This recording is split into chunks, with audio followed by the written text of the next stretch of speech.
One of the most common questions that I get asked and that I see asked online are those around the topic of power. Specifically, how you figure out how much power you need, what kind of power station to get, those types of questions. And that's what we're going to talk about today. I want to go ahead and put the disclaimer out there right now that I am not an electrician or by any means an expert on the subject matter. But I do think over the past couple of years, I've gained a pretty good basic understanding of how it all works. Enough to where that hopefully by the end of this video, you will have at least a good idea of where to get started and understanding what your power needs are going to be and maybe what size power station you need to get before making a major purchase. Let's go. Let's talk about why you might want to opt for a portable power station over other types of power setups. I do want to acknowledge that this is by no means the only option or even the best option for you. The reason that I personally chose using portable power stations for my electrical needs is because of the fact that they're portable and therefore more versatile for me and my needs. I have a home base in Florida where I live all year round mostly. And as you know, Florida is well known for its hurricane seasons, and power outages are no strangers to us. So it's important for me to have something that I can use, whether I am out camping in the middle of nowhere or whether I'm at home base experiencing a lack of power and services. So it fills my needs. I can basically use it anywhere. I can take it to the picnic table at camp if I want to cook outside, which I normally do instead of inside of my van. So for me, it's less limiting. I know that it's not necessarily the most economical choice if you do have significant power needs, but there are other options outside of using portable power stations. There's all kinds of solar setups. You can get an auxiliary battery with a separate inverter, house or marine batteries, those types of things. I am not even going to pretend to know the details about those because I knew that that wasn't what I was looking for myself. So I didn't really do a particularly lot of research in those. But we are going to discuss power stations. So let's talk power stations. The two most popular, kind of most well-known, most common, most recommended power stations that you're going to find are either going to be lithium-ion batteries or the newer technology of the Life PO4 or lithium iron phosphate batteries, which are similar to the lithium ion, although the technology is, from what I understand, a more stable source of power, so it's less likely to have your battery overheat in extreme temperatures and, potentially explode. Those types of things that you do need to kind of be aware of in the back of your head when dealing with having batteries in your vehicle. Benefit to the newer Life PO4 batteries over the lithium ion batteries or portable power stations are that you get more battery cycles before the battery life starts to kind of degrade on you. As you know, with pretty much any electrical devices or any kind of devices at all that we use for like phones, iPads, tablets, you name it, over time you get less battery life with your charges. That battery kind of cycles down lower and you have to charge more often. You don't get as much between charges anymore. And that always happens. And there's certain things that you can do to preserve battery life, by not keeping it charging after it's at 100%, by not running it down to 0 every single time, those types of things. But generally speaking, before that kind of slow degradation starts to happen and you start to get less oomph and less watt hours for your portable power station in between charges, you will get potentially many more charging cycles before that starts to happen with the Life PO4 over the lithium ion. So that is pretty much the major benefit you're going to hear about when researching between the two. Because of that, the Life PO4 batteries are more expensive than the lithium ion. So you are going to be paying for that a little bit of additional bonus there.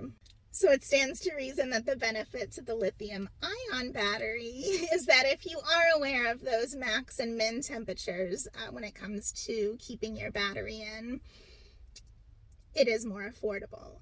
So, you know, you kind of have to weigh which is more important to you.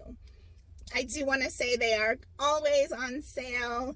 So if you wait, you know, a certain amount of weeks, you're going to get a good deal on it. So if it's not on sale at the moment, you can get a good deal on the Life PO4 batteries as well, for maybe the same as you would pay regular price for a lithium ion when it's not on sale. So just, you know, all things to consider. Let's move on. When you're getting a power station, you're going to notice those two things on it. It's going to tell you what the maximum wattage output is and what the total watt hour or capacity of the battery is. So the wattage is going to refer to the size inverter that battery has. The inverter is kind of what converts your power to make it work for you, whether you're using USB, the regular AC, or, you know, the regular 110 plug outlets, or your DC cigarette lighter plug. So your battery is going to automatically use its built-in inverter to convert the power to the type that you're needing for whatever you're plugging it in for. That's when the wattage or the watts is the most important, because you need to know the maximum amount that inverter can handle before you try to use an appliance or a device in it. Because if your appliance or device requires more power than your inverter can put out, it's not going to work for you and you're going to be out of luck. For instance, my Bluetti EB70S has an 800 watt inverter. So that means that I can plug things into it theoretically that have an output of up to 800 watts. So as long as the appliance that I'm using is less than 800 watts, it should theoretically work. Now, when you first plug an appliance in, it will have a surge of power that's going to be higher than what it's supposed to draw at first, normally just for a few seconds before it kind of evens out to the level it's supposed to be at. So I'm just mentioning that because say I have that 800 watt inverter and I want to use an 800 watt appliance and I go to plug it in. I'm thinking, well, it's not more than the 800, so it should work. But there are slight variances, and then depending on what type of power station you have, it uses a few extra watts potentially, or maybe more than a few, to actually convert that power to make it usable in addition to whatever that appliance is pulling. So that 800 watt appliance might actually be pulling more like 815 or 820 watts. So if you are trying to max it out when it surges, or if you don't account for those variances, you could run into trouble and have it not work as well. I have noticed that the surge on some of my appliances can be significantly higher than what that wattage output is supposed to be for those first few seconds. Let me show you an example. Let's take a look at what I was meaning about the wattage for the inverter. You'll notice that the wattage is only on the AC portion. That's because the DC and the USBs already run on the 12 volt system, which is the same as your car system, by the way. And so it doesn't need to convert the power. It only needs to convert when the AC is running. And there you heard it kick on. Did you see how it went from 1 to 13 and back down to 3? That's what I meant about that initial surge. So you can see even using nothing at all, it's going back and forth between 3 and 6 watts when you have that inverter on. Similarly, if I look at my Bluetti station, we'll go over to the AC section, and here you can see that 800 watt inverter I was talking about, and then we'll power that on. This does not reflect, I've noticed on the Bluetti, it does not reflect any output, but I have noticed that the appliances themselves seem to draw a little bit more. So let's see what that looks like. First, we're going to plug my little tea kettle here that I use the most often into the Jackery.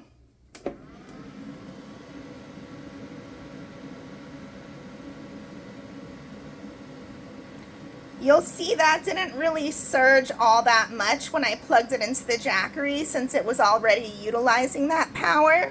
Okay, now I've unplugged it so I don't have to shout over it, and you can see it's going back to the 3 to 6 watts. Now let's try on the Bluetti. Did you see that initial surge? It went all the way up to 366, and now it's steadily running at 360.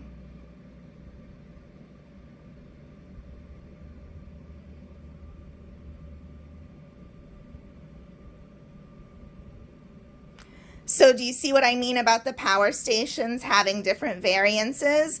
Technically, this is the Life PO4 battery, so I get more cycles with it, but it's drawing 50-ish watts almost more than it was drawing on this. So I'm only getting a little over 300 watt pull on my Jackery 1000, but it's consistently pulling the 360 on here. And what the watt hours tells you is theoretically how long you can run things before you run your battery down. So what the overall capacity of your battery is. And the easiest way that I think of that in my head is that, let's say I have 1,000 watt hours. I could run a 1,000 watt appliance for 1 hour. So if I had a 1,000 watt hour appliance, or I'm sorry, a 1,000 watt hour power station, and I was using a 500 watt appliance, then I would be able to use that 500 watt appliance theoretically for 2 hours before it reached that 1,000 watt hour capacity. So again, I'm not going to sit here and, pretend to be a great mathematician and put out all these complicated figures to you, but that kind of gives you a general breakdown, I hope, of how to kind of calculate it in your head. And obviously you can use a calculator as well, and you can also look up calculations online.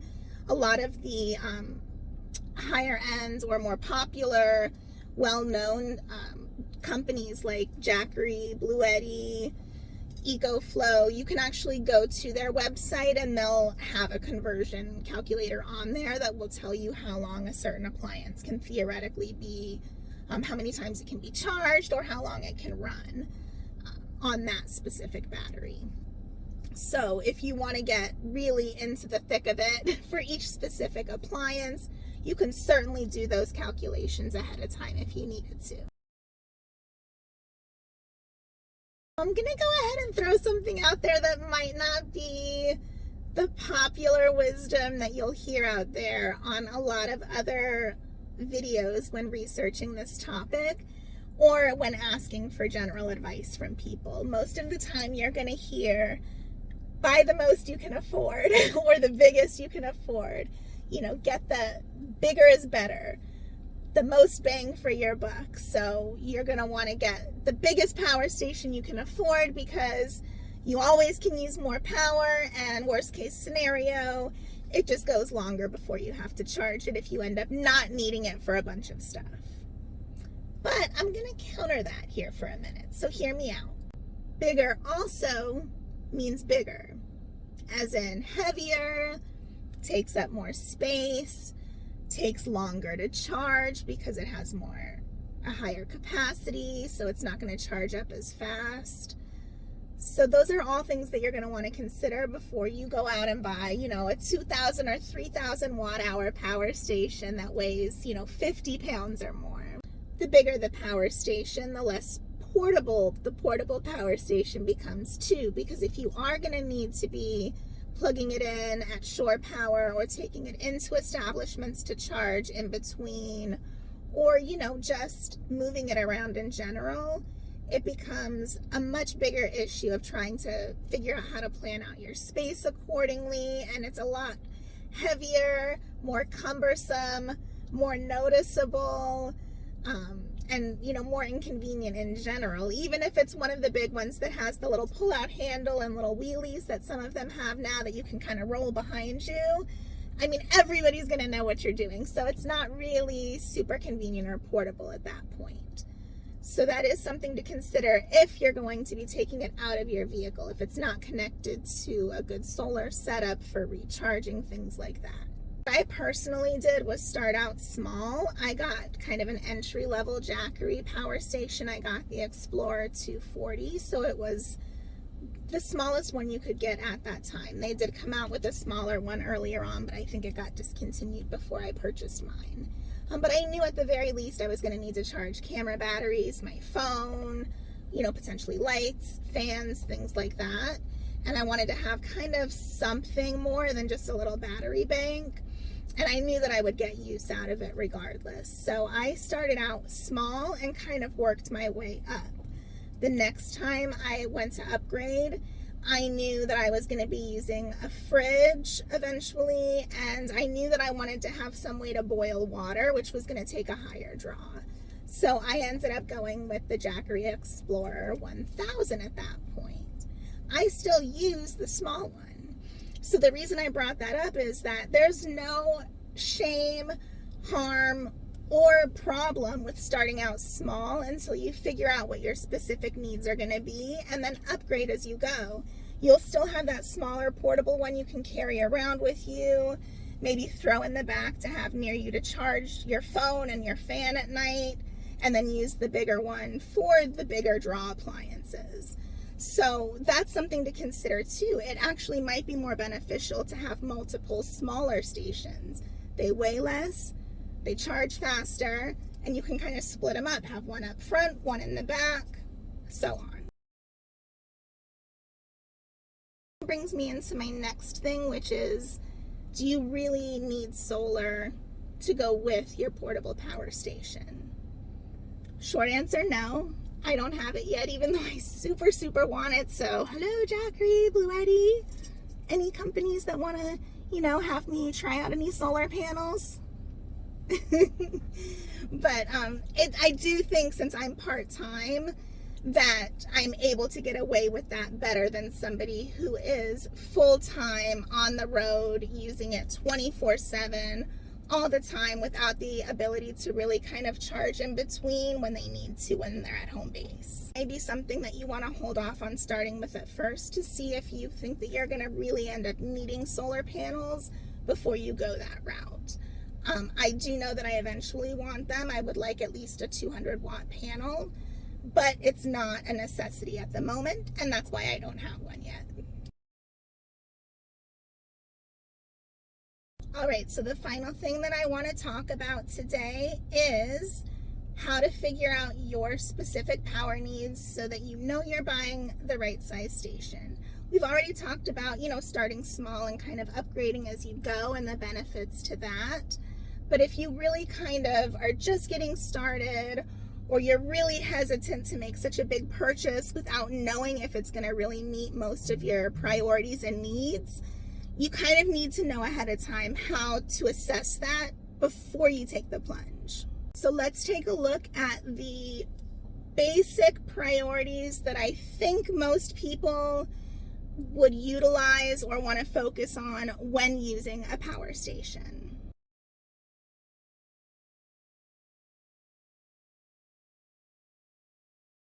So things to consider for charging: do you have camera batteries, drone batteries, your phone, your tablet, your e-reader, your laptop? Those are common things that most people would probably be charging if they're going to be camping for more than a day or two at a time. So that's definitely something to consider. When it comes to refrigeration, do you plan on needing refrigeration? And if so, are you planning on just sticking with ice and a cooler?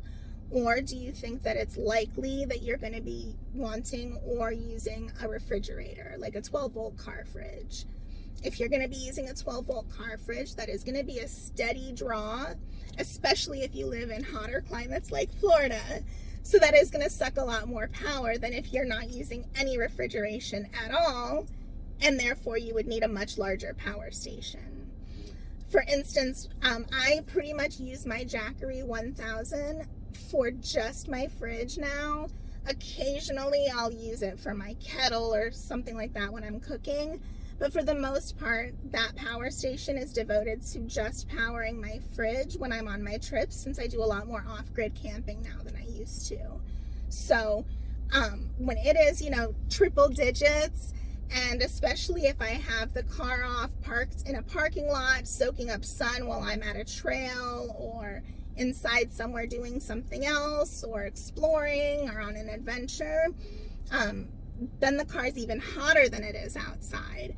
So that fridge is going to be pretty much constantly running and using power to keep that temperature low.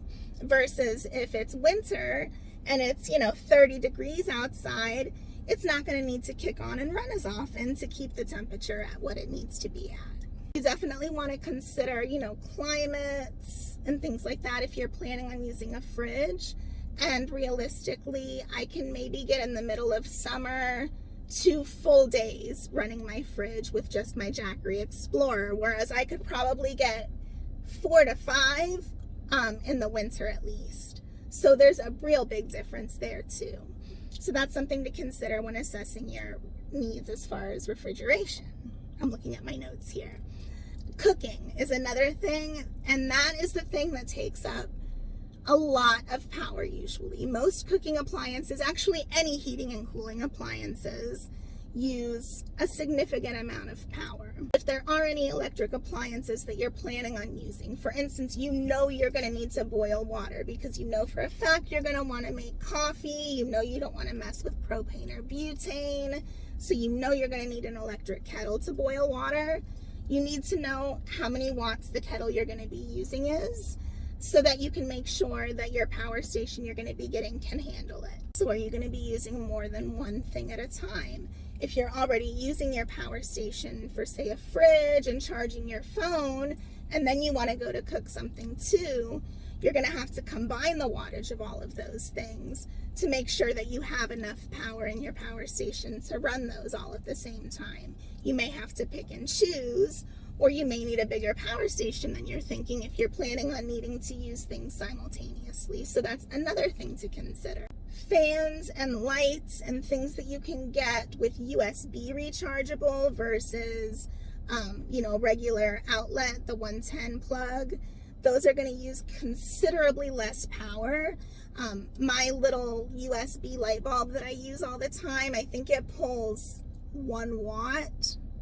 So it uses very, very little power, and therefore I could have that baby plugged in 24/7 for a long time before I needed to worry about it.